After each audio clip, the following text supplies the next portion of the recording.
En Propuesta Semanal yo me siento gratamente complacido porque cuento con una figura estelar. Fue secretario de las Fuerzas Armadas, pero después de eso es que él ha explotado todas sus potencialidades como intelectual, como diplomático, como escritor, un escritor muy fecundo. Yo creo que José Miguel Soto Jiménez, cuando no tiene un libro en imprenta, tiene uno en escritura.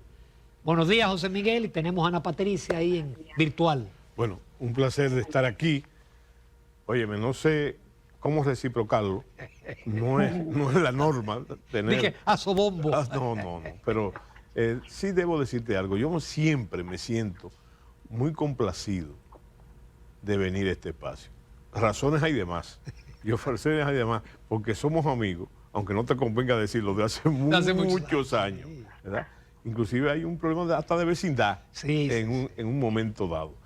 Y entonces, creo que fuiste tú o tu hermano, Fran, que fue profesor de mi hermano. Ah, no, fui yo. De Cuchico. Sí, él te tenía una gran admiración. Porque él era ingeniero, además de militar. No, claro, fue primero ingeniero y además ingeniero civil, especialista en vías. Sí, y buen estudiante. Sí, muy buen estudiante. Bueno, entonces esas son las razones, pero además debo decirte que en este programa, y no es un halago, se articulan ideas. El problema no solamente son palabras, como decía Miranda, sino más que eso.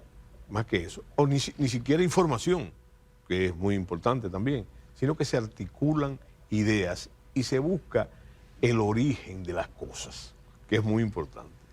Vamos a comenzar con las tacitas de aroma, sabor y calidad del café Santo Domingo, claro, que nos brinda Kenia e Industrias Vanilejas, y que a esta hora de la mañana, domingo, cae muy bien. Los televidentes seguro se tomaron su tacita ya hace muchísimo rato.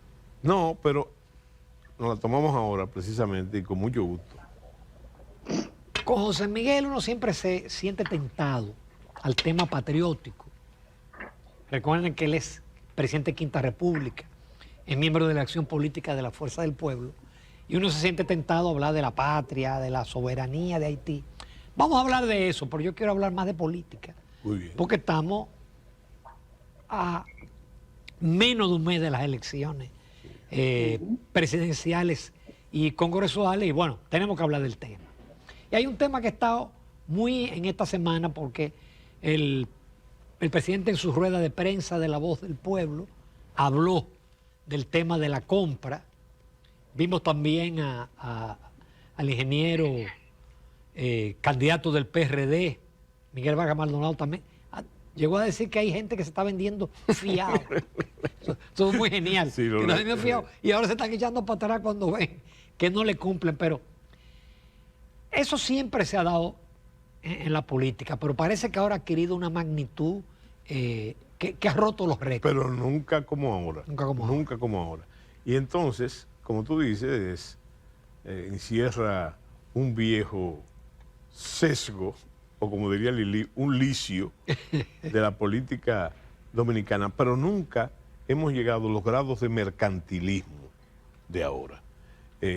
Y eso se habla de las compras puras y simples, pero hay muchos tipos de compras también. Yo digo que... Es decir, no solamente en efectivo. No en efectivo, no, sino con otras cosas, y como dijo el ingeniero Vargas Maldonado, imagina, a crédito. A crédito, con lo que implica también... Eso cayeron en un gancho. Sí, lo que implica también intereses, la suma de intereses. Bueno, pero en el caso siempre de que su proyecto sea afortunado, ¿verdad? De la continuidad. Mira, yo no sé si te lo he dicho, es algo que yo he repetido mucho, que engloba todo, que engloba ese fenómeno.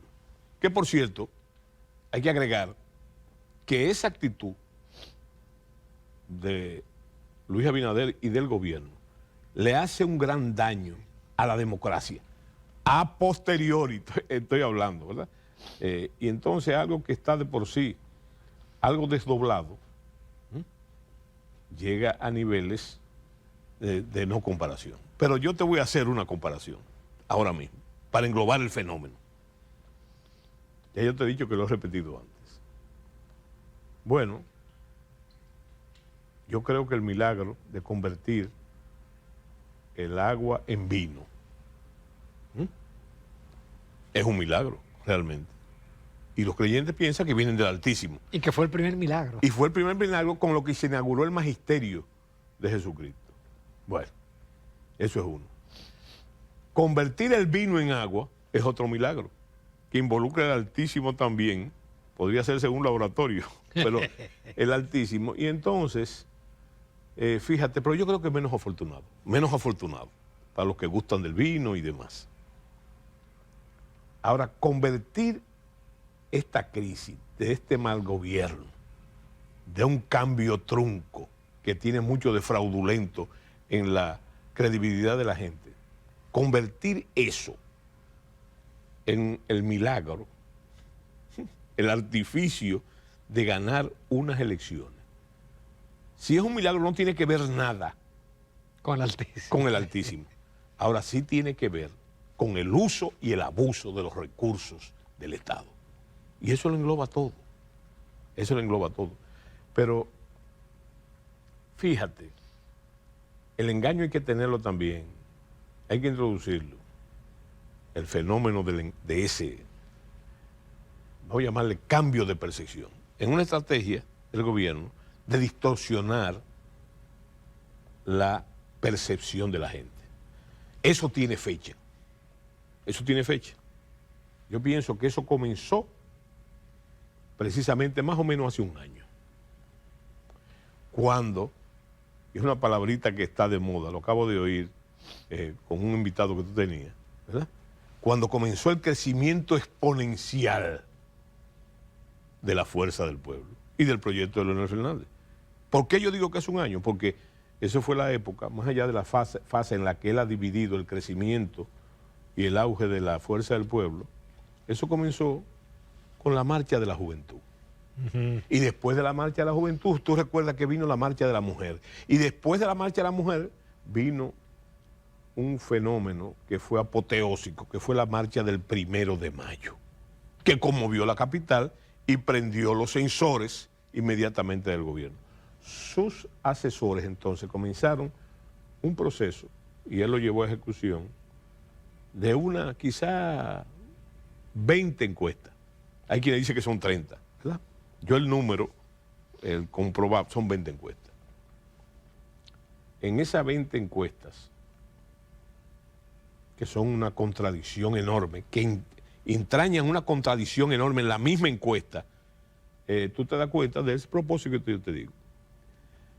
Entonces fíjate que hay contradicciones, porque ya hablé de las contradicciones, de cosas como esta. En una de ellas, en una de esas encuestas, de una firma famosa, supuestamente famosa, porque yo creo que hay problemas con la propiedad. No con la propiedad de la encuesta. Fíjate, se dice que un 70% de la población está inconforme con el alto costo de la vida.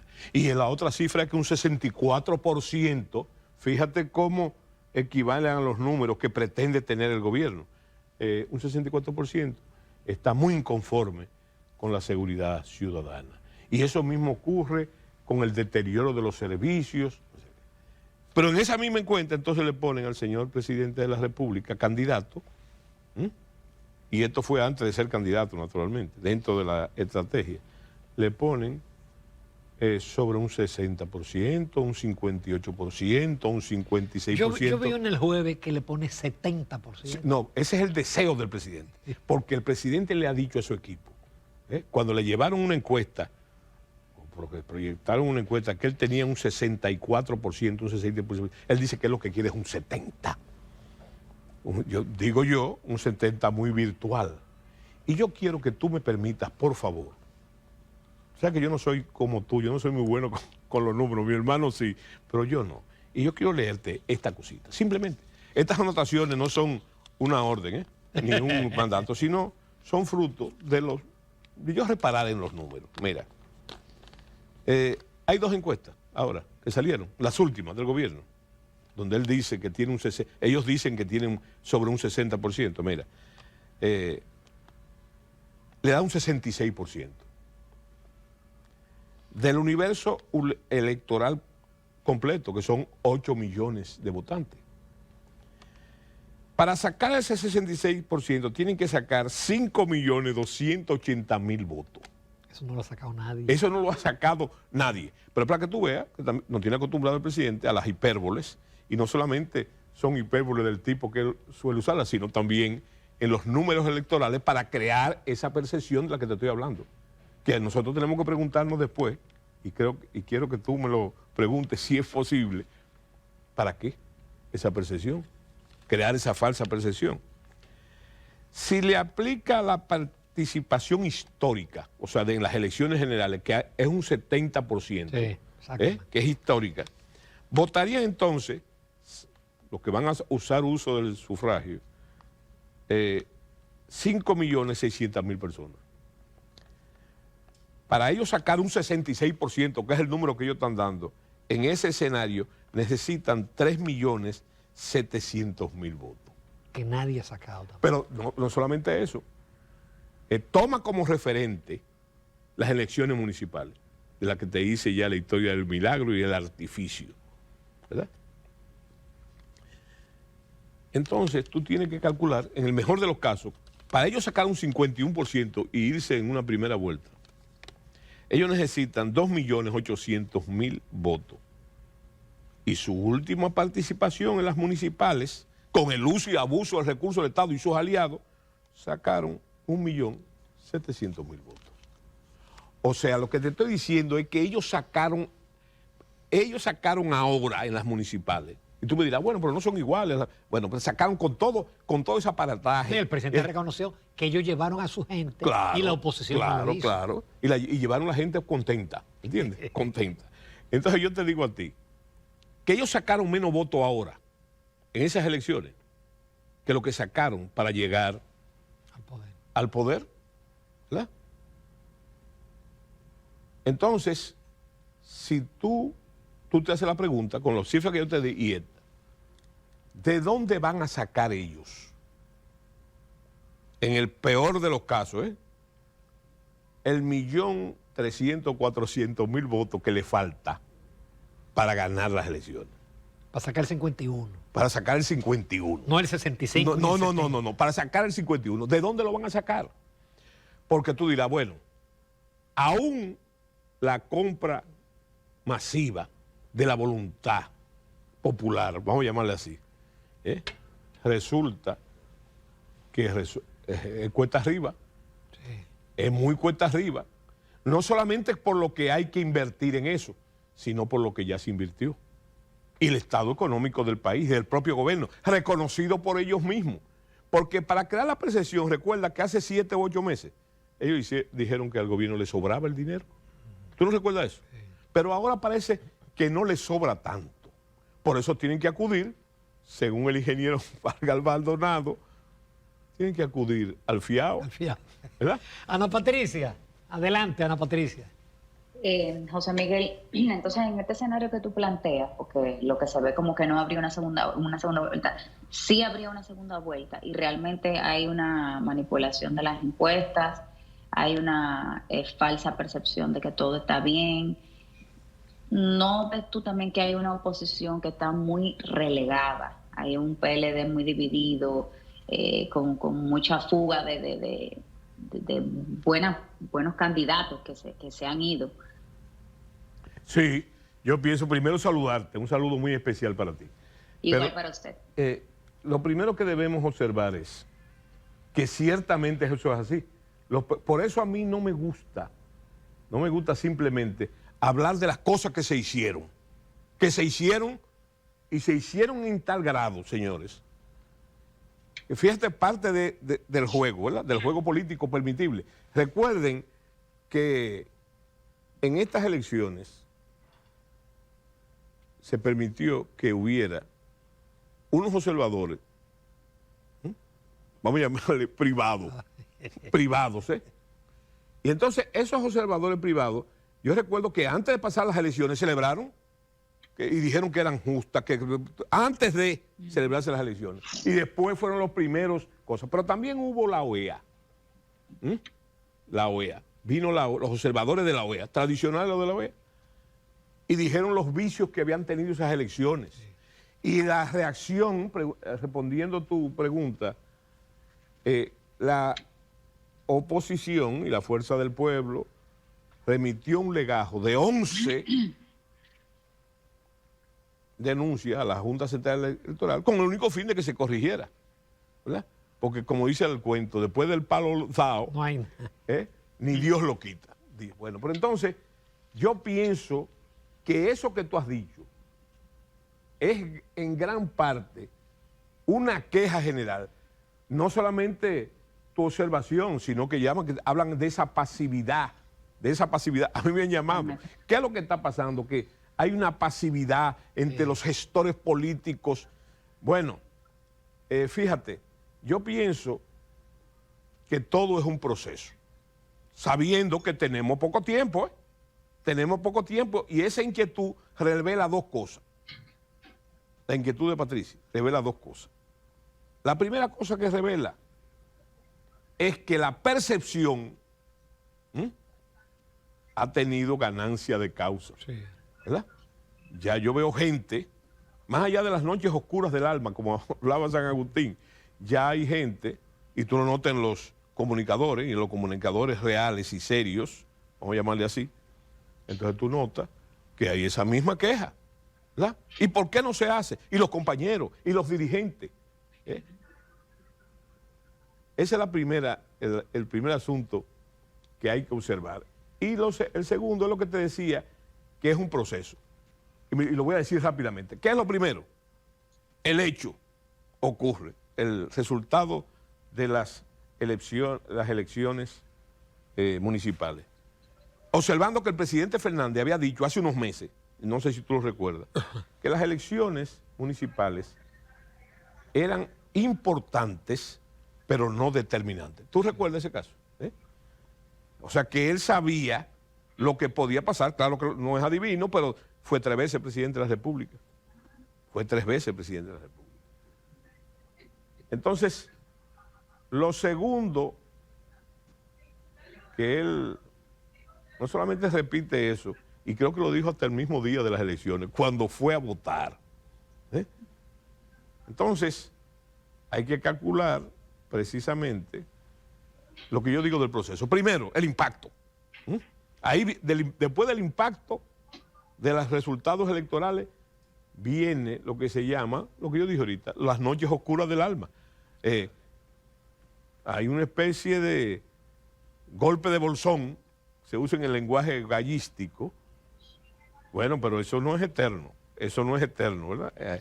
A medida que pasan los días, eso pasa hasta con las pérdidas familiares, cómo se va desarrollando. Entonces, el elemento es el que nosotros decimos en la escuela de guerra, que el tiempo es un factor crítico, y en este caso el tiempo es apremiante.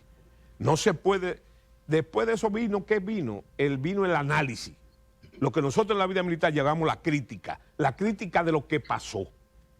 No simplemente para criticarlo, sino para corregir los errores y corregir la estrategia, ¿verdad? Y eso pasó.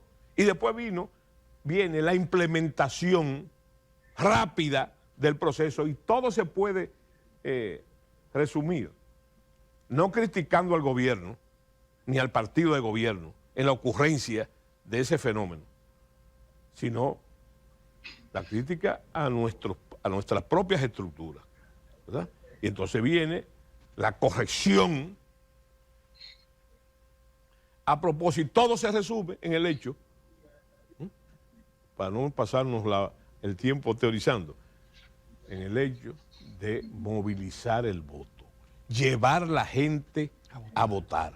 Primero corregir, y sobre todo corregir en la actitud de los compañeros, no solamente de los dirigentes, sino también de los dirigentes medios y de la gente responsable. Corregir la actitud de cierta pasividad, que yo creo que también hay que involucrar el triunfalismo. Hay algo de eso. Vamos a hacer una breve pausa, sí, José Miguel, porque nos queda todavía mucho de eso, y quiero tratarte algún tema relativo a Haití. Sí. Volvemos en unos minutos. Amigos de Propuesta Semanal, continuamos conversando con el doctor José Miguel Soto Jiménez, ex secretario de las Fuerzas Armadas. Doctor, En el segmento anterior hablábamos de pasividad y vemos el caso de Haití, vemos una situación que ya está llegando al borde o ya llegó al borde de un colapso, pero vemos por un lado una seguridad ciudadana, un ejército que no está muy fortalecido, un país que no está muy fuerte para enfrentar cualquier situación que pudiese pasar más fuerte de lo que ha sucedido en este momento. ¿Cuál es su opinión? Mira, en el caso de Haití, de la situación de Haití, lo primero que hay que comprender que nosotros, claro, usándonos nuestra realidad y la realidad de otros países, en un ejercicio comparativo con Haití, nosotros, claro que debemos, sobre todo nosotros, debemos alarmarnos por lo que está pasando en Haití. Pero lo primero que nosotros debemos saber es comprender lo que está pasando en Haití. Porque yo le quiero decir a usted que lo que está pasando en Haití no es nuevo. O sea, a la mayoría de las personas que tú le preguntas, tú le dices, bueno, pero Haití está al borde de una guerra civil, que está al borde. Haití está sumido en una guerra civil de hace muchísimo tiempo, ¿verdad?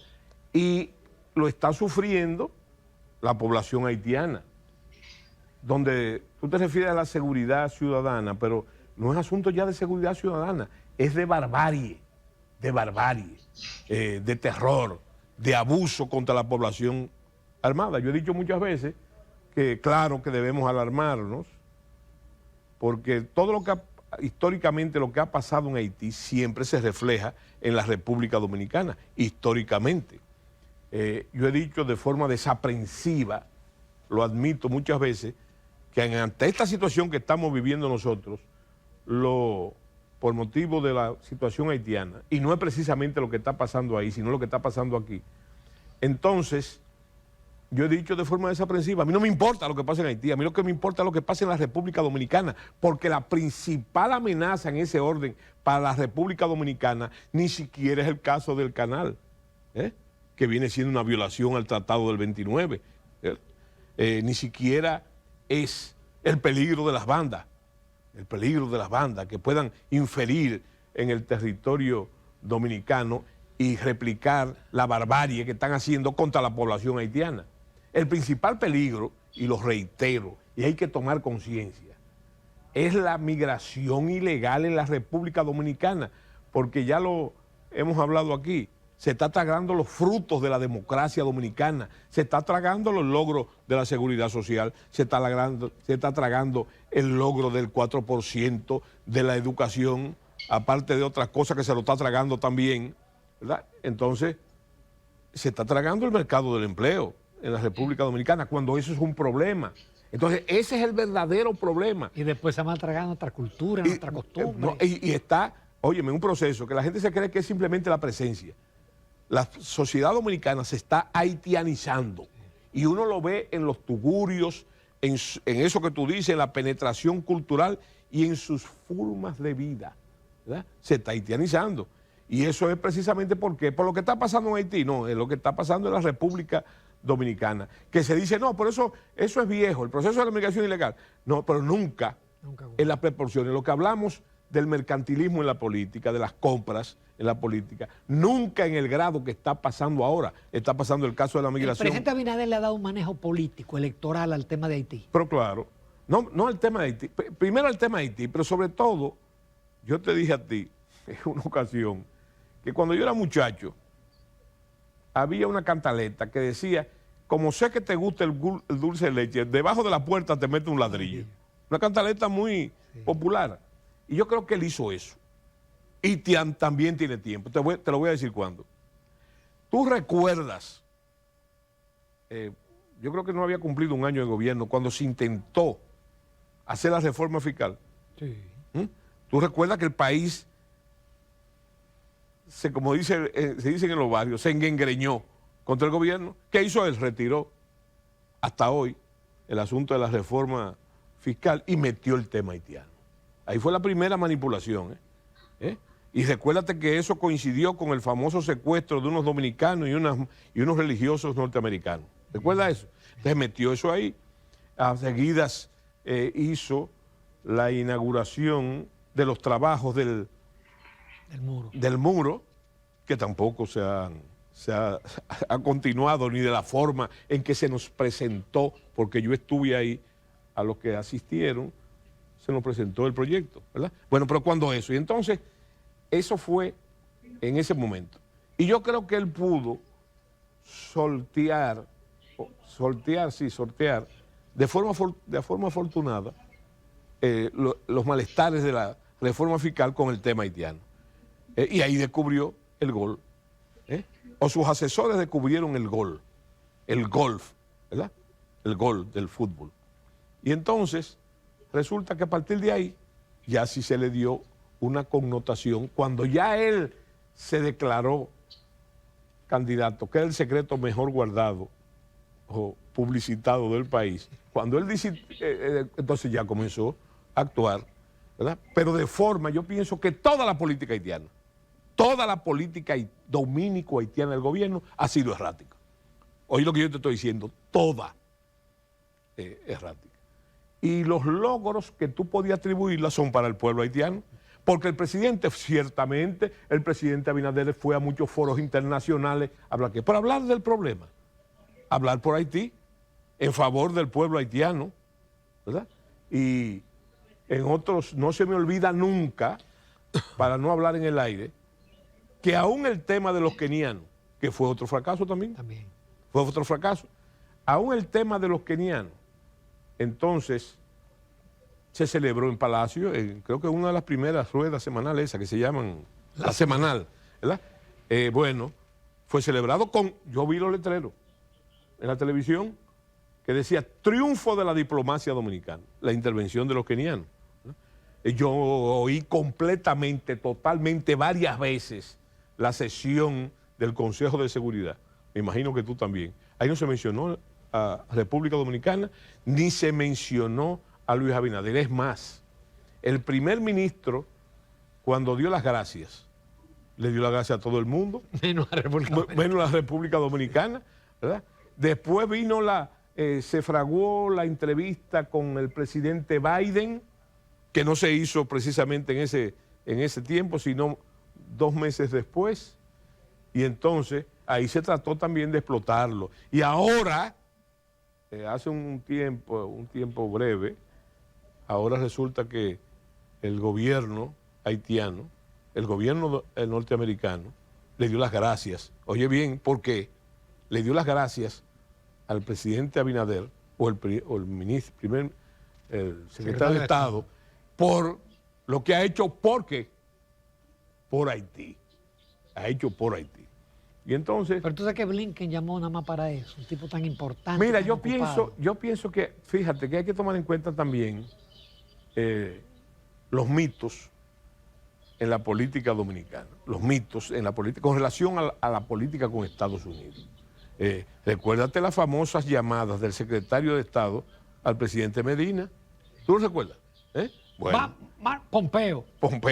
Bueno, entonces, fíjate, esos mitos que yo me refiero, lo primero, y yo lo conozco muy bien, porque recuerda que yo fui agregado militar en Washington y conozco el sistema. Tú viste en las entrañas, yo no voy a decir el monstruo. Sí, pero en las entrañas. Entonces, fíjate una cosa, es claro, para los dominicanos, los mitos, aquí hay, cuando se habla de la embajada, solamente es una embajada, la de los Estados Unidos, ¿verdad? Y entonces... Aunque no haya embajador. Aunque no haya embajador, que por cierto, eso es parte también de la política errática. Parte de la política errática. Tú no acabas de ver que los Estados Unidos nombró un embajador en Haití y fue y recibió y se reunió con el suplente del primer ministro, se reunió con el jefe de las fuerzas de los policías, de la fuerza de defensa o lo que sea, se reunió con ellos. Entonces, uno de los resultados de la última entrevista entre el presidente Biden y el presidente Abinader, la visita que él le hizo, era la posibilidad de que iba a haber un embajador en la República Dominicana, que yo veo también que es errático, porque la regla de oro en la diplomacia mundial es la reciprocidad. Sí. Si yo tengo un embajador allá, como existe, entonces debe haber un embajador aquí. Si no existe, hace 4 años que no hay, no hay que rogarlo, sino actúa con la reciprocidad. Si aquí hay un encargado de negocio, yo le dejo un encargado de negocio allá. Entonces, yo pienso que en ese sentido también ha sido errática. Ahora, ¿se anunció después de esa visita que venía un embajador? ¿Se anunció o no se anunció? Y se dijo el nombre y eso. Pero resulta que no es como aquí, en nuestros países, que tú nombres un embajador y ya. Lo único que se requiere es lo que se llama el placé, el agremán. Entonces, ya. Pero allá tiene que ir al Congreso, ¿verdad? Y el Congreso parece, no vamos a juzgar porque no lo sabemos, que no lo consideró o lo desaprobó o lo que sea. El asunto es que no tenemos embajador. Qué pena, José Miguel, no tener más tiempo, porque conversar contigo es sumamente interesante por la visión amplia que tú tienes en todas las áreas. Te agradezco muchísimo la participación. Bueno, yo lo único que espero, para agradecerte también, que en este mes, o menos de un mes que nos falta, me vuelvas a invitar. Por supuesto, al Telematutino. Al Telematutino, muy bien. Gracias, José Miguel. Encantado, un placer de verte, mía. Nos vamos a comerciales, amables televidentes, retornamos.